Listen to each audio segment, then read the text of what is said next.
One Zambia, One Nation, thank you so much for joining us on TV2 News at 18 hours to present it. My name is Ellen Hambova. We look at stories making headlines this evening. Now, Kambemba River in Chama District, Muchinga Province has burst its banks, leaving several people and motorists stranded on both sides. A 5-year-old girl has died after falling from a window of an incomplete building in Chisali District in Muchinga Province. And the Teaching Service Commission says most teachers being recruited countrywide are failing to speak and write basic English. And now the news in detail. Kambemba River in Chama District in Muchinga Province has burst its banks, leaving several people and motorists stranded on both sides. This follows the heavy rains experienced in the district in the last 48 hours. Both Muchinga Province Permanent Secretary Jobex Kalumba and Chama District Council Chairman Gibi Kabandama have confirmed to Zanis in Chinsali today. Dr. Kalumba has explained that the latest floods have, however, not affected local residents who earlier this year were displaced and their crops submerged in water. And Mr. Kabandama has said a government vehicle, a Ford Ranger, is feared to have been damaged after it was swept by fast-running water in Kambemba River. The vehicle was, however, retrieved and all the occupants managed to swim to safety. Mr. Kabandama has reiterated that the flooding of Kambemba River has again cut off Chama from the rest of the province. He is appealing to the Road Development Agency RDA to urgently intervene. In February this year, about 377 houses in Chama district were destroyed, crops submerged, and a lot of infrastructure damaged following the heavy rains in the area. Meanwhile, heavy rains have washed away the Luombe Bridge in Kasama, Northern Province. The bridge is the only crossing point for people in Mponda Village, Chilubula Mission, and the surrounding villages.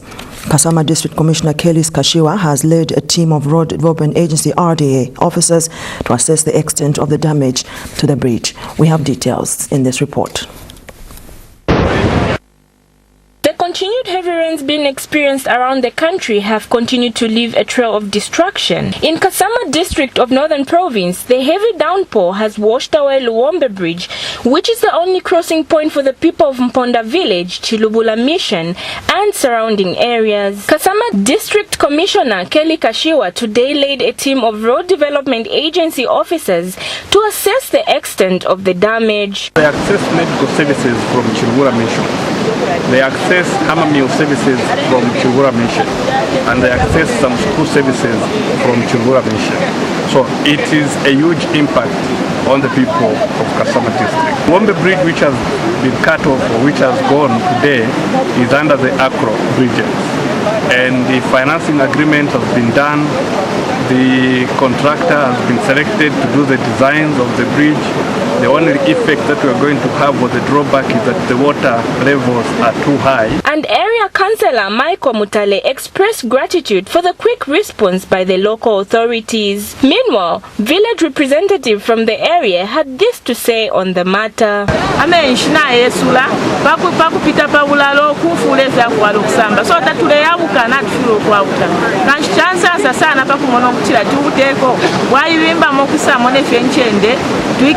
Ububuli busanso obukalambuba kwe bati instead yonse kuti twalufye emyewo y'abantu yingira ngu emyewo y'abaana abanono abalera kutaba kuya ku school. The importance of this bridge cannot be overemphasized.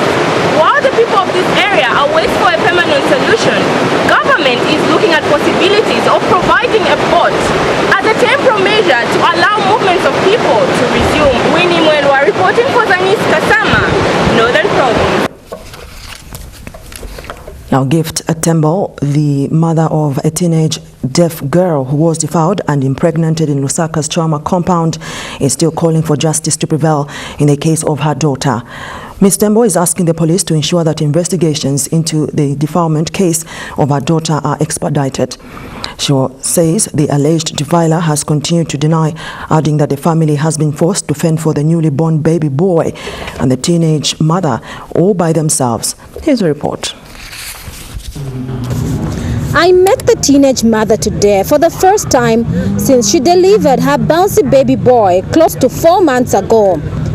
Her facial expression is that of excitement as she tells me she is now a mother. She became a mother after allegedly being defiled and impregnated by a fellow teenager in Chawama compound. The development allegedly sparked an outburst of bitter words from the mother to the accused, and until now, his family has not been supportive.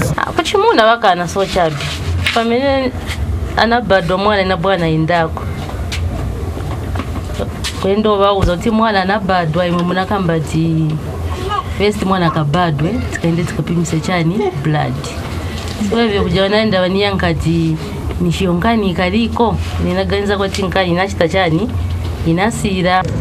The matter is before Chawama police station. Police spokesperson Esther Katongo has told TV2 in a telephone interview that police are still awaiting a signed medical report from the University Teaching Hospital UTH before investigations start.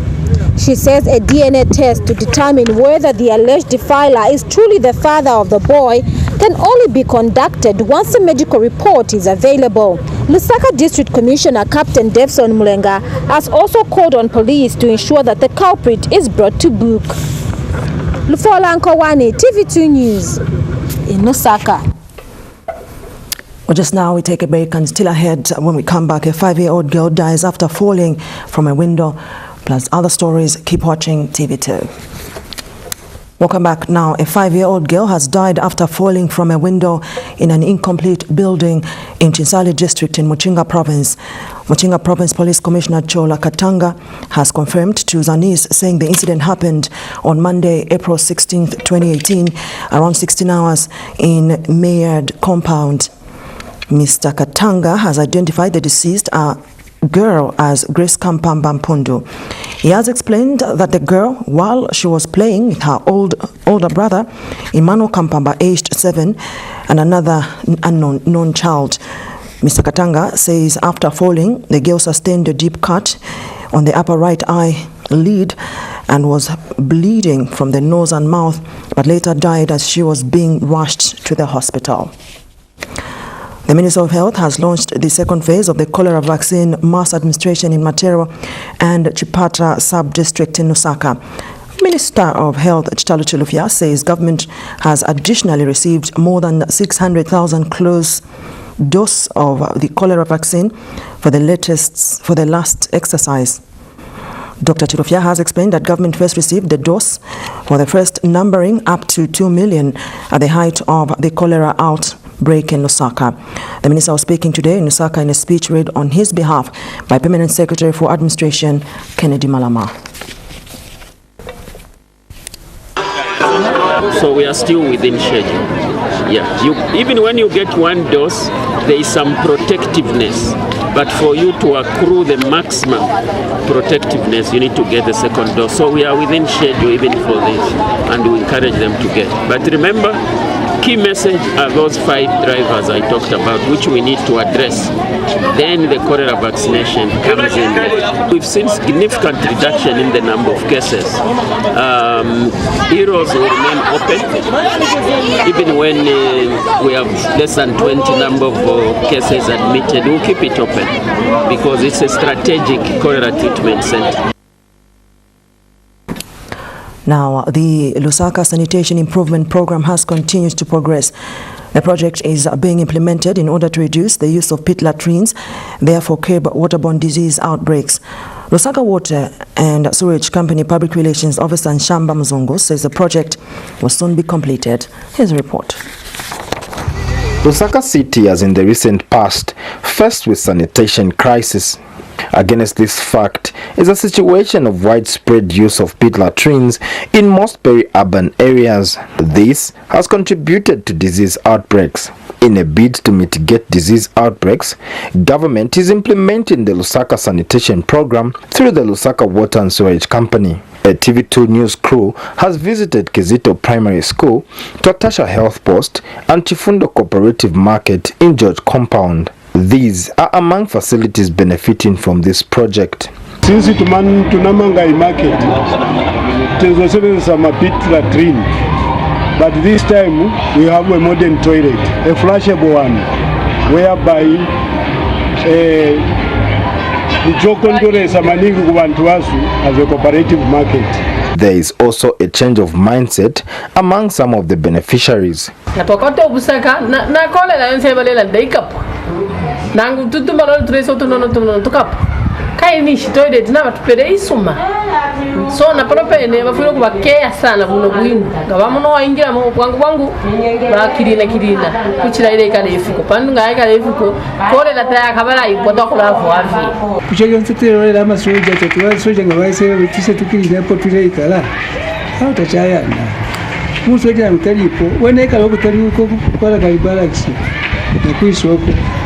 Kwela kuli kilini nombanga basa kulona baye tule batini tukira kula itina kwebene kuti namalole yakolera.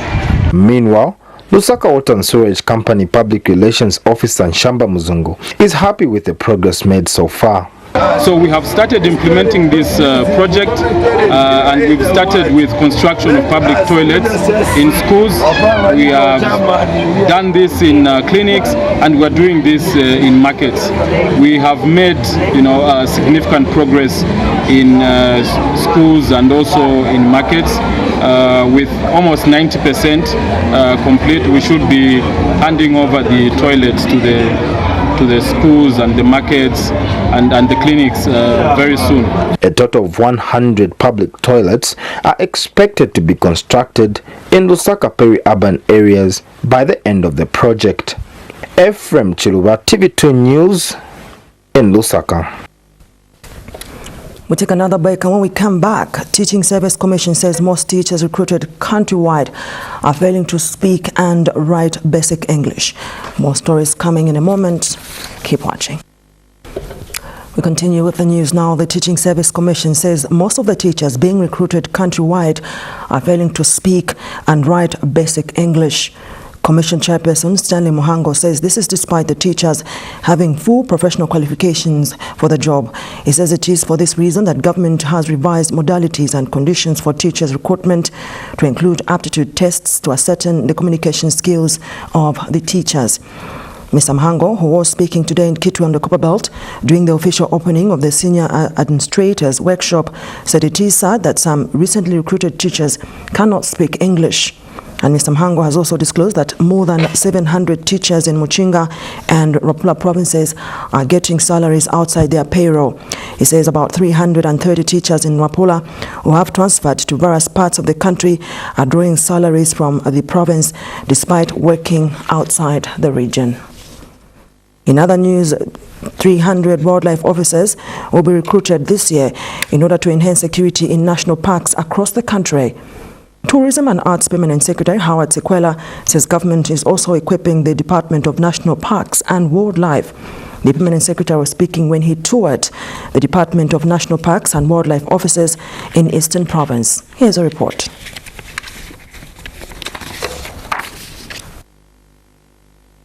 With his tours of the Eastern Province, Reverend Sequela is visiting departments under his ministry.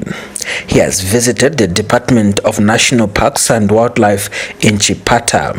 He addressed the officers and announced the recruitment of wildlife police officers. The uniforms, the firearms, the vehicles, all those will be procured to at least I've even used the Zambian English for the sake of emphasis. To at least make your operations a bit okay. So apart from that, we are recruiting 300 wildlife police officers. These will mitigate some of these shortfall. Reverend Sequela then proceeded to the South Luangwa National Park in Mfowe. Here, he was briefed that the department is working hard to address issues of human-animal conflicts. Even after sensitizing them, we still find people moving at awkward hours at night, drunk and so forth. But then when an accident happens, the blame comes to us. And Reverend Sequela urged officers to be vigilant in fighting poaching. All of us, when you talk about game, you find that I'm already salivating. So I just want to encourage you, ladies and gentlemen, to say avoid, resist those things, because they will just land you into problems. And once you are proven to be guilty, you are in for 5 years. Reverend Sikwela wants the Department of National Parks to be vigilant in protecting wildlife in the country. Katushi Bwadia reporting from Mfue in Eastern Province. Well, just now we take our last break, and when we come back, do join us for sports news. Keep watching. In sports news, soccer analyst Musonda Chibulu says he expects the new under-20 being assembled to emulate the success of the 2017 team. He has explained that even the 55 players shortlisted are in camp for selection into the under-20 national side is impressive. He says a number of shows that there has been wide exploit to identify players who can contribute to the team. He was speaking when he featured on the TV2's Morning Live program. When Zambia played at the Under-20 Championships that was hosted in Kitwe, it was largely, like I said earlier on, the bulk of that squad was Under-17 that had gone to Mauritius and won the Under-17 Championships. And they did not do very well, you know. But the experience that they got from there will stand them in good stead. And probably they are a step above those that are coming into the squad for the first time. And this is why probably they couldn't have gone nationwide in picking, for example, new players for these qualifiers for Niger 2019. Because you already have boys that have tasted action. The likes of Mwepo's young brother Francisco, he did very well without hitting, you know, the ground running. But like I said earlier on, there's some intelligent and exciting talent in this, you know, squad, and we expect them now to step up to another level because already they have had experience in playing a tournament situation. And well, as we end the news, look at stories that made headlines once again. Kambemba River in Chama District, Muchinga Province has burst its banks, leaving several people and motorists stranded on both sides. This follows the heavy rains experienced in the district in the last 48 hours. A 5-year-old girl has died after falling from a window of an incomplete building in Chisali District in Muchinga Province. Muchinga Province Police Commissioner Chola Katanga has confirmed to Zanis, saying the incident happened on Monday, April 16, 2018, around 16 hours in Myriad Compound. And finally, the Teaching Service Commission says most of the teachers being recruited countrywide are failing to speak and write basic English. Commission Chairperson Sterling Mohango says this is despite the teachers having full professional qualifications for the job. We end the news. Thank you so much for watching. Do join us for another detailed bulletin at 20 hours. Good evening.